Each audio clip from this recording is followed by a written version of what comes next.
मुन्ना और गौरव ट्रक चलाते थे। वे महाराष्ट्र से माल उठाकर दिल्ली की ओर सप्लाई करते थे। गर्मियों के दिनों में मुन्ना और गौरव दिन में किसी ढाबे पर रुककर आराम करते और रात में ट्रक चलाते, क्योंकि दिन में बहुत गर्मी पड़ा करती थी। गौरव उठ जाओ, शाम होने वाली है। आज हमें लाल कुआं रोड वाले जंगल में जाना है, क्योंकि मेन रोड बंद है। मुन्ना और गौरव जब ढाबे से बाहर निकलने ही वाले थे तो ढाबे वाले ने उनसे कहा, भाई साहब, जंगल वाले रास्ते में जरा संभल कर जाना। करीब 3-4 दिन पहले 2 ड्राइवर उस रास्ते में गए थे तो वो लापता हो गए।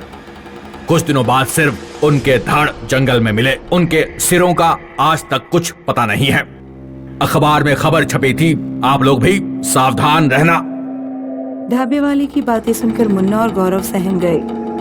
एक दूसरे की हिम्मत बांधने के लिए वे ढाबे वाले की बुराई करने लगे। ये छोटे लाल ऐसे ही फेंकता रहता है। मैं तो न्यूज़पेपर पढ़ता रहता हूँ, मैंने कोई इस तरह की खबर नहीं पढ़ी। रात 11 बजे के करीब मुन्ना और गौरव का ट्रक सुनसान जंगल के बीचों बीच से गुजर रहा था। रोड पर बहुत कम वाहन जा रहे थे। गौरव ट्रक चला रहा था और मुन्ना बराबर में बैठा झपकी ले रहा था। एक बार जब मुन्ना की आंख खोली तो उसने देखा कि उसके बराबर में कोई सफेद साड़ी पहने बैठा ट्रक चला रहा है। मुन्ना चीख पड़ा। उसकी आंख आंचे से खुली तो उसने देखा कि गौरव ही ट्रक चला रहा है। क्या हुआ? ऐसे क्यों चीख पड़े? तुमने तो मुझे डरा ही दिया। मैंने सपना देखा। तभी अचानक किसी ने ट्रक के शीशे पर कुछ फेंक कर मारा। गौरव को ट्रक रोकना पड़ा। उन्होंने काफी दूरी पर सफेद साड़ी पहनी किसी औरत को जंगल में घुसते देखा। तुम्हारी जगह कोई और ट्रक चला रहा था। क्या हमें बाहर जाना चाहिए? मुझे डर लग रहा है, लेकिन हमें कम से कम बाहर जाकर देखना तो पड़ेगा कि किसी ने क्या फेंक कर मारा है। मुन्ना और गौरव ट्रक से बाहर निकले। उन्होंने देखा कि सड़क पर एक शकलगंजी पड़ी हुई है। शकलगंजी? वो भी इस मौसम में? रात में ऐसी शरारत कौन करेगा? दोनों ड्राइवर कुछ देर इधर उधर देखते रहे। जब उन्हें कोई नहीं दिखा तो वे अपने ट्रक पर चढ़े और आगे बढ़ गए। कुछ आगे जाने पर उन्हें एक आदमी और औरत शकलगंजी बेचते दिखाई दिए। हो सकता है इन्हीं में से किसी ने हमारे ट्रक पर शकलगंजी फेंक कर मारी हो। लेकिन हम उस जगह से काफी दूर निकल आए हैं, ये वहाँ कैसे पहुँच जाएंगे? मुन्ना और गौरव शकलगंजी बेचने वाले आदमी और औरत के पास गए। भाई साहब, शकलगंजी इस मौसम में नहीं आती, फिर भी आप शकलगंजी बेच रहे हैं? हम यहाँ हर मौसम में शकलगंजी बेचते हैं। रात भर लोग यहाँ से गुजरते हैं और आसपास कोई ढाबा भी नहीं है। शकलगंजी ठोस होती है, इसे खाकर पेट आसानी से भर जाता है। गौरव जब शकलगंजी बेचने वाले आदमी और औरत से बात कर रहा था तो मुन्ना की नजर आदमी औरत के पैरों पर पड़ गई। उनके पैर उल्टे थे। औरत की कमर में पीछे की तरफ एक लंबा चाकू घुसा हुआ था। गौरव ने 2 शकलगंजी खरीद ली।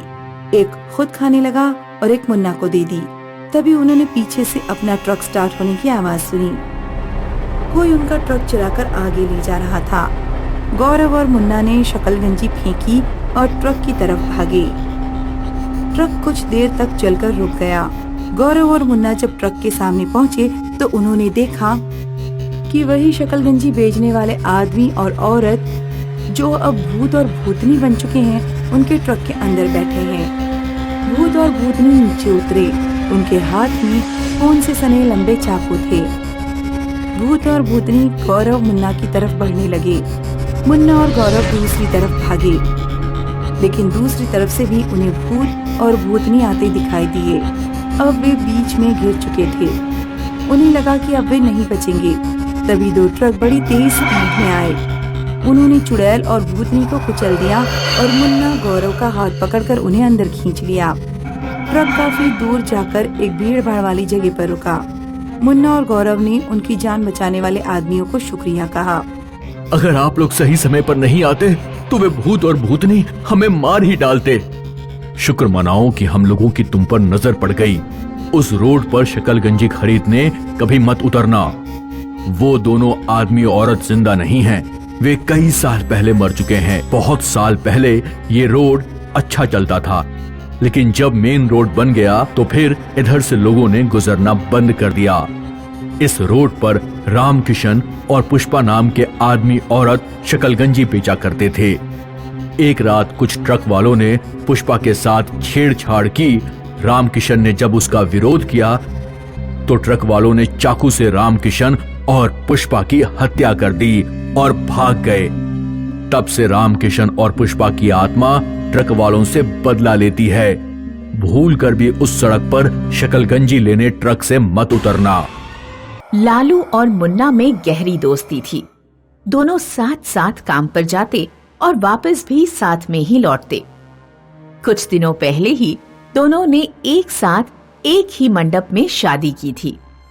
एक रात जब वे दोनों घर लौट रहे थे तो मंदिर के पास उन्हें एक औरत सिंदूर बेचती दिखी। मुन्ना, मैं सोच रहा हूँ कि शबनम के लिए सिंदूर खरीद लूं। तुम अकेले क्यों खरीदोगे? मैं भी अपनी कामनी के लिए सिंदूर खरीदूंगा। लालू और मुन्ना सिंदूर खरीदकर अपने अपने घर ले गए। लालू ने अपनी पत्नी से कहा, शबनम, आज मैं तुम्हारे लिए सिंदूर लेकर आया हूँ। तुम्हारी सूनी मांग अच्छी नहीं लगती। आज के बाद हमेशा तुम्हारी मांग में सिंदूर दिखना चाहिए। उस रात शबनम सिंदूर लगाकर ही सो गई। रात में अचानक खटपट की आवाज से लालू की आंख खुल गई। उसने देखा कि शबनम अपनी सिंगारदानी का सामान निकालकर बाहर फेंक रही है। शबनम, ये क्या कर रही हो? क्या तुम्हें श्रृंगारदानी का सामान पसंद नहीं? शबनम ने लालू की बात का कोई जवाब नहीं दिया। जब श्रृंगारदानी का सारा सामान बाहर फेंका जा चुका था तो शबनम ने एक ईंट से श्रृंगारदानी तोड़ी और दरवाजे से बाहर फेंककर वह सोने चली गई। इसे क्या हो गया है? लगता है मुझसे नाराज है। लालू ने अगले दिन शबनम के व्यवहार के बारे में मुन्ना को बताया। जब हम लोगों ने शादी का सामान खरीदा था तो मैंने तुमसे कहा था कि सस्ती वाली श्रृंगारदानी मत खरीद, लेकिन तू नहीं माना। आज ही उसके लिए महंगी वाली नई श्रृंगारदानी लेकर जा। रात में जब लालू घर पहुंचा तो शबनम का चेहरा देखकर डर गया।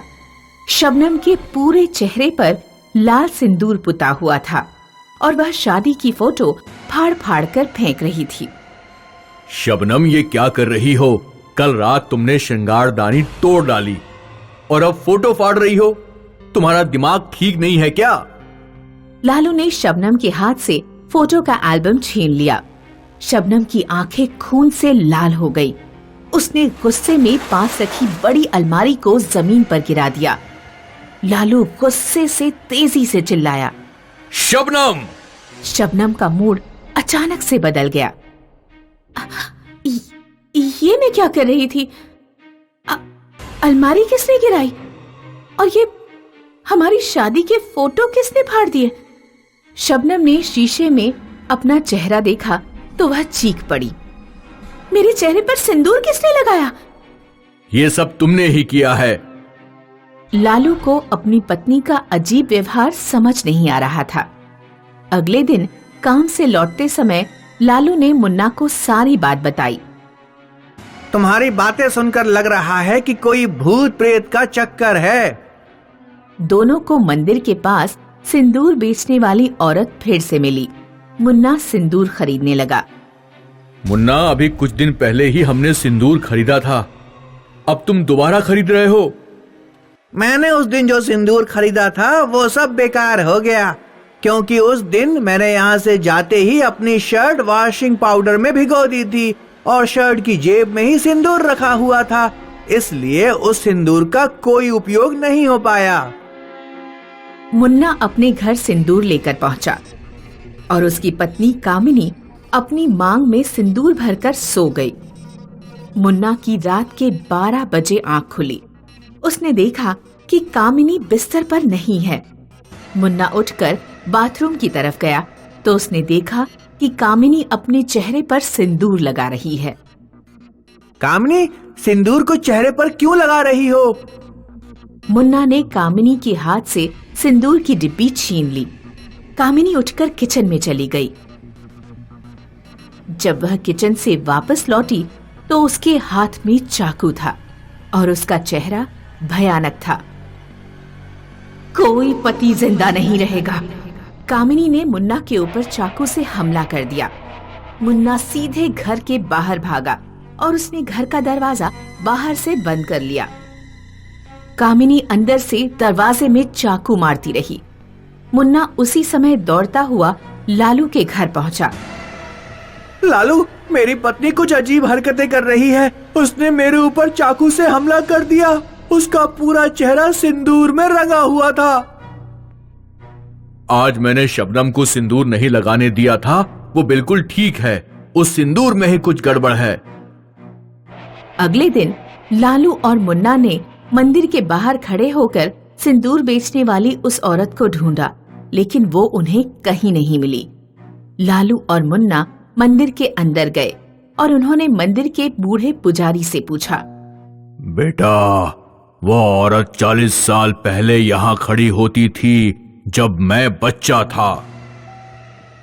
ये आप क्या कह रहे हैं? उस औरत की उम्र तो 30-35 के आसपास ही होगी। तुमने जरूर उस औरत की भटकती आत्मा से सिंदूर ले लिया है। 40 साल पहले रूपवती नाम की एक औरत मंदिर के बाहर सिंदूर बेचा करती थी। रूपवती शादीशुदा थी, लेकिन उसका पति शराबी और पियक्कड़ था। रूपवती को रामजीमल नाम के चित्रकार से प्यार हो गया था। एक दिन जब वो चित्रकार रूपवती का चित्र बना रहा था तो रूपवती के पति ने उन दोनों को देख लिया। उस दिन जब रूपवती घर पहुंची तो उसके नशेड़ी पति ने चाकू से रूपवती की हत्या कर दी। रूपवती की आत्मा अपना सिंदूर बांटकर सारे पतियों से बदला ले रही है। मुन्ना और लालू ने तुरंत अपने घर जाकर रूपवती की आत्मा से लिया गया सिंदूर बाहर फेंक दिया। आज भी लोगों को मंदिर के बाहर रूपवती की आत्मा सिंदूर बेचती दिखाई देती है।